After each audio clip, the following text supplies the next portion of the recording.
Welcome to Colonie TV, the governmental educational channel for the town of Colonie.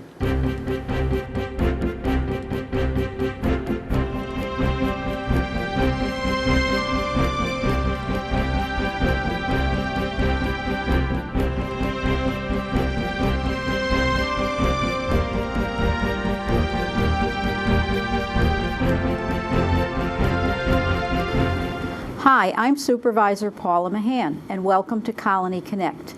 Today, my special guest is Kevin Franklin. Kevin is our town historian.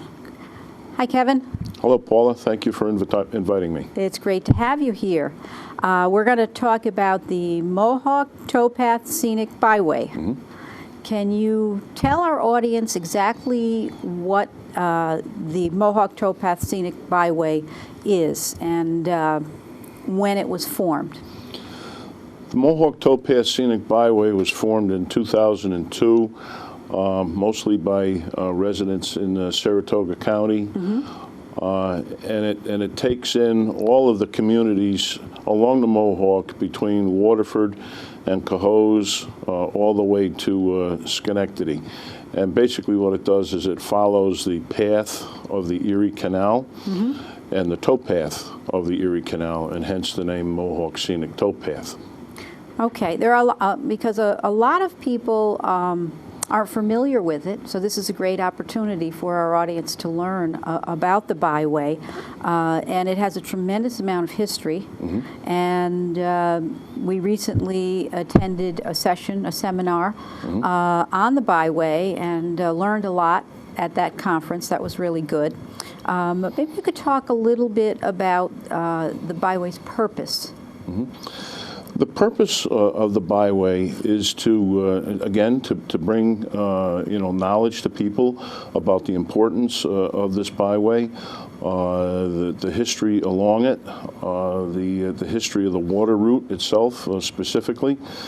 During colonial times, when the Cohoes Falls was discovered, it was the largest, waterfall, literally, in North America, up until they figured out, up until they discovered the Niagara Falls.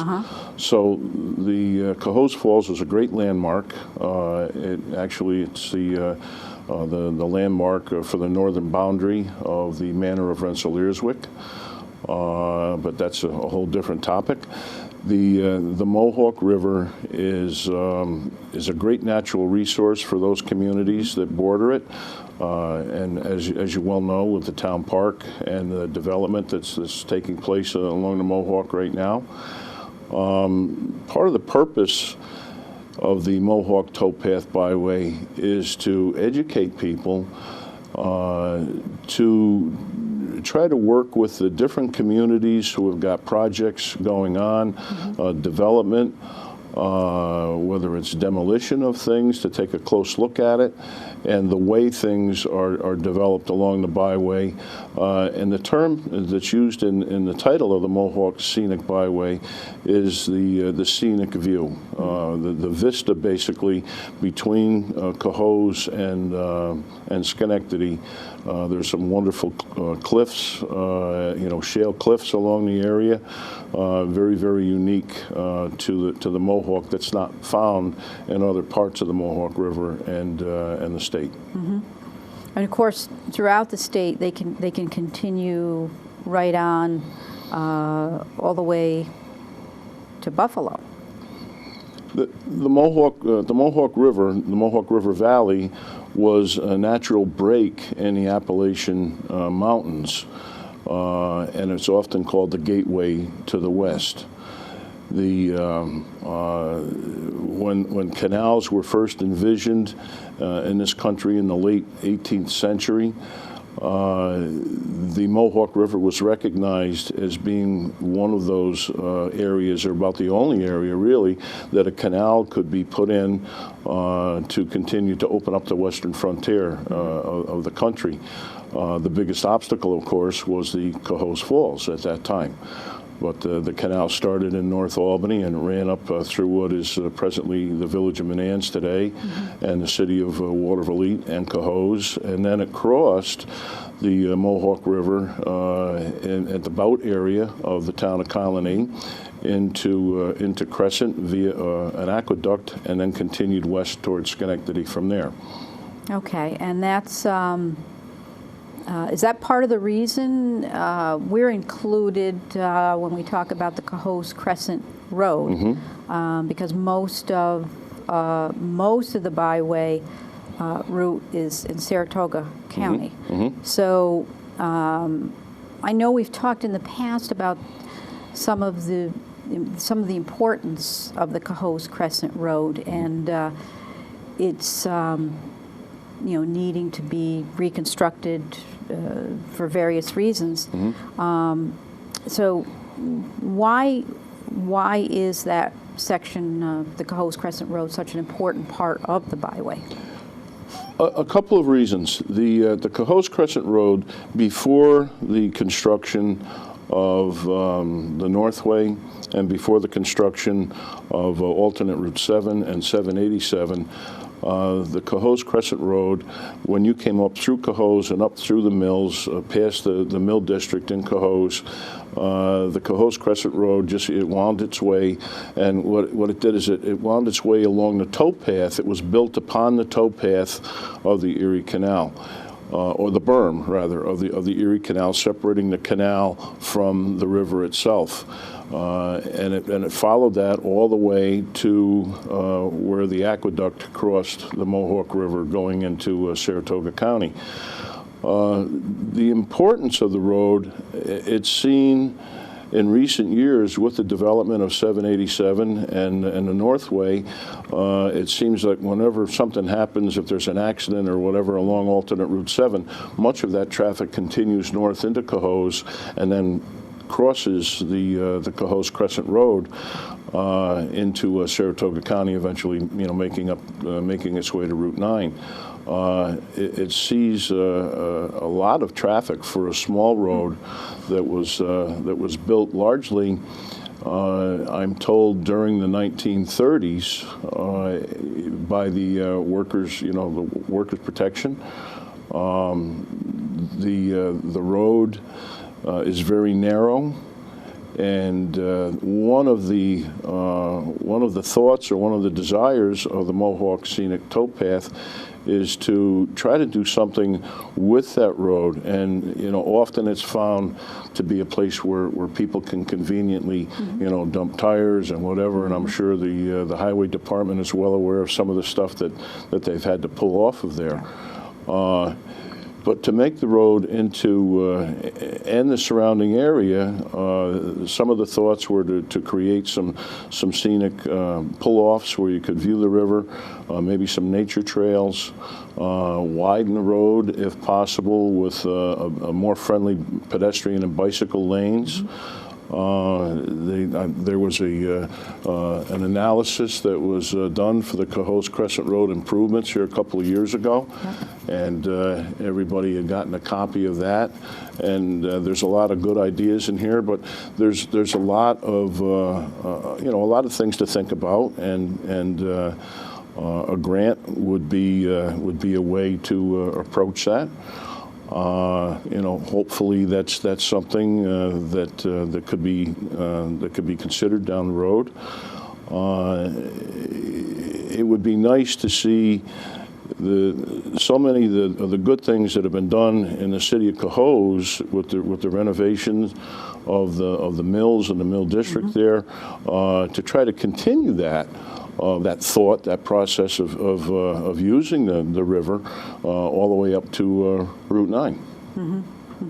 Yeah, and we've, ourselves, every year we seem to see more and more development in that area, and along the river people are looking at it differently, seeing the value of being able to have, the views and access to recreation and all kinds of things, so it all kind of fits together. But I know we've talked about the study that was done on the Cohoes Crescent Road, and we're all hoping that at some point something can be done to improve the road.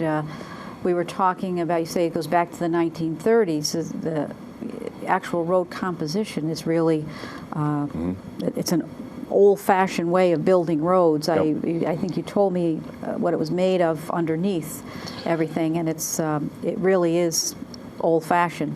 I did a newsletter recently on the Cohoes Crescent Road, and included in that newsletter were a couple of old photographs, literally showing carriages, horses and wagons along that road. And of course, it was just a dirt path at that time.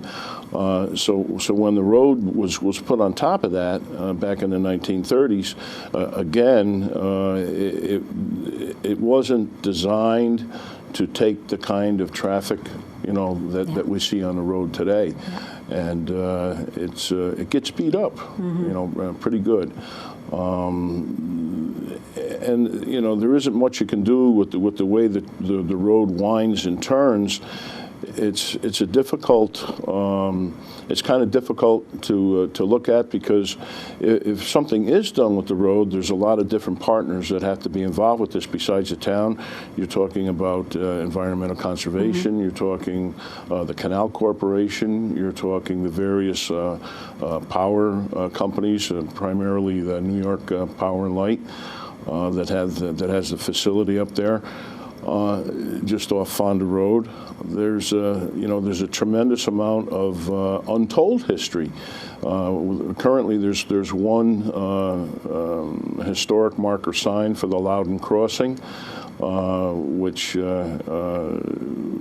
was a ford. Actually, it was a Loudoun Ford. They called it the Loudoun Ford, where people would ford the river, which was very shallow during colonial times, before the Crescent dams were built to create the new New York State Barge Canal system and the locks at Waterford, when the Erie Canal on this side of the river was abandoned.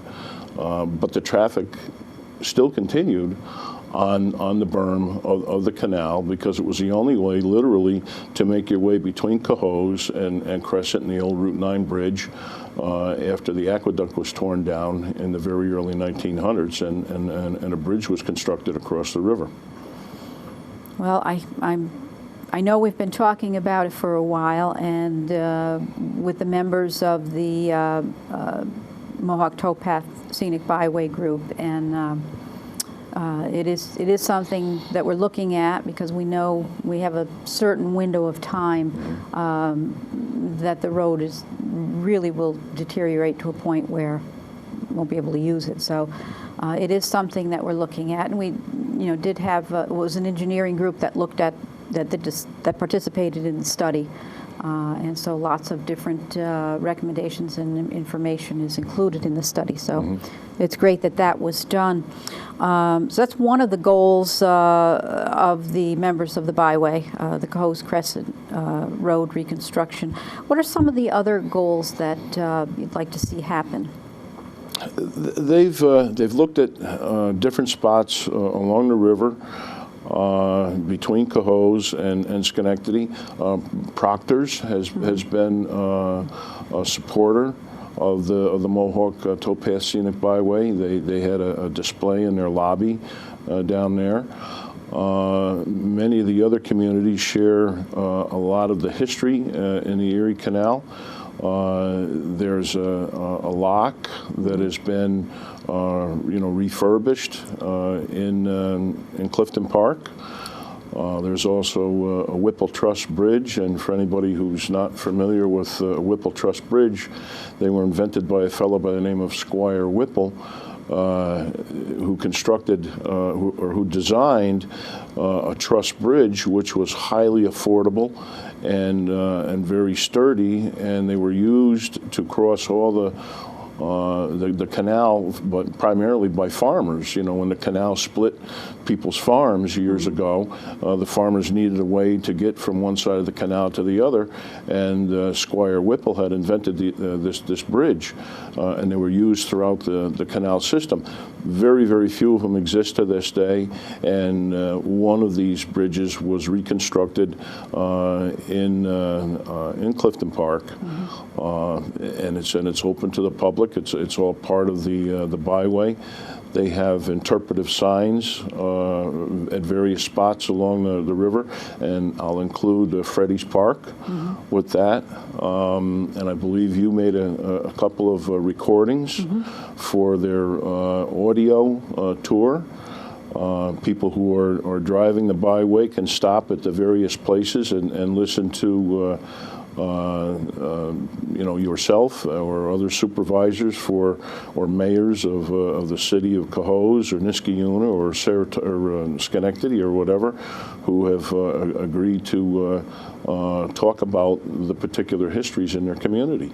So it's a blend of all these communities along the river that are working together to try and preserve some of the history and bring people's attention to what was there years ago.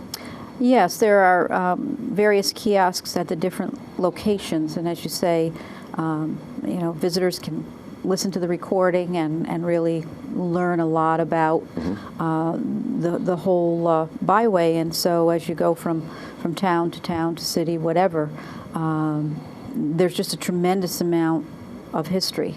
And when you get to Schenectady and the stockade and all along that area there, just filled with history. And of course, Erie Boulevard, named after the Erie Canal, and all of those areas that people really, as time goes on, that history gets lost a little. So this is a great way for people to learn about the area and how important our areas, the various municipalities along the byway, what an important role they played in the history of our country, whether it's westward expansion, the Industrial Revolution, all of the factories and everything that we had in this area. There's tremendous history, and it's a great educational tool for all programs, whether little kids all the way up through college, and there's just an awful lot there. So that's why it's important to get this information out there so people can learn about it. And it does have an economic impact. It brings people, it brings tourism. When people come to the area, they visit various spots, and so I think it does have an economic impact to each area that it visits, that people visit, and again, it increases tourism. So those are some things, some benefits to the whole program. And it is a variety of cultural, recreational, educational activities that are along the byway corridor. Maybe you can just give a few examples for the different age groups. I'm glad you brought that up, because the Mohawk Towpath Scenic Byway, they do duathlon. They've hosted that for the last several years. They've gotten a lot of participation in that along the route. There are parts of the route that run between Waterford and Schenectady. They also promote different things, winter events, cross-country skiing, in different areas when the canal freezes. There's ice skating. They have a program that'll be coming up here, actually, in April 26th. Will be an Apple Blossom Festival at the Riverview Orchards in Rexford, New York, and that's open to the public. There'll be activities there. So there's a blend of things, for children and for adults. They encourage outdoor activity and exercise and get out and enjoy the fresh air and see what the Mohawk River and the surrounding area has to offer. And getting back to the scenic view, when we talk about the view shed of the Mohawk, if you were in a boat on the Mohawk River, and the view shed, or the area of impact where views or scenic views are concerned, are basically what the eye can see from the middle of the Mohawk River. and development that takes place on either side. And what the towpath has done is try to work with the different communities to maybe, eliminate or cut down on, clear cutting, that type of thing, which, damages it and it brings more silt into the river. And of course, we've got the water chestnut problem that everybody is dealing with. So there's a lot of environmental issues that are also, that the Mohawk Towpath is concerned with. A lot of people enjoy the river, they camp on the river. Some people live there year-round and enjoy all the different activities on the river. And I think there's been an awakening of the importance of the river, similar to Albany with the Corning Park, and reaching the river. 787 cut many of the people off in Albany County from use of the river, and they had to make arrangements to bridge over 787 to get to the river and use it and utilize it. So.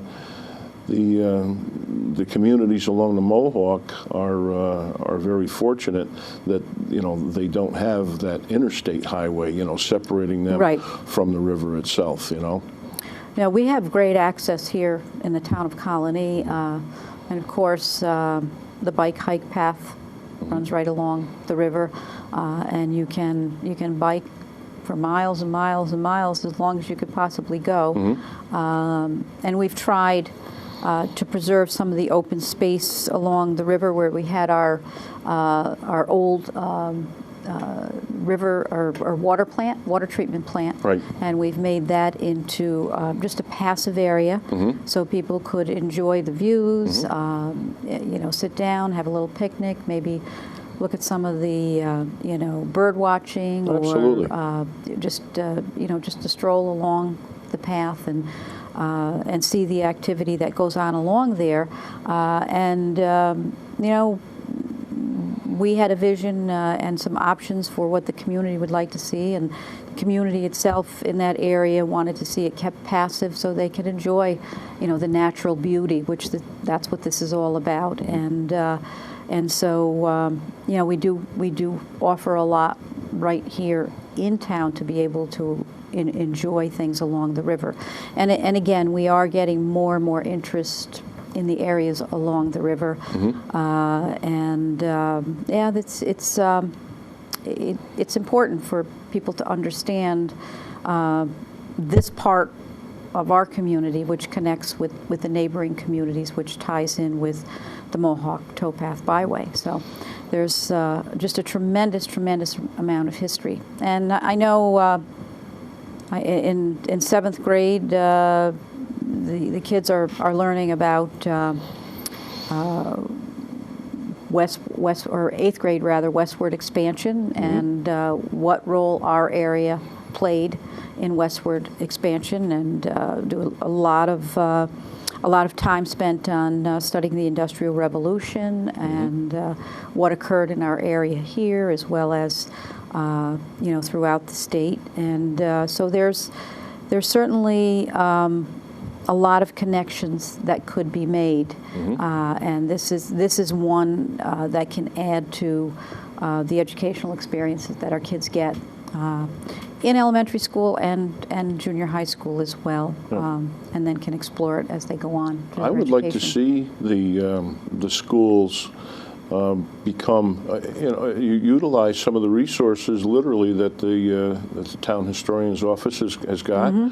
The transportation history here in the town, between railroads and canals, turnpikes, all of that played an important part in the westward expansion of the country.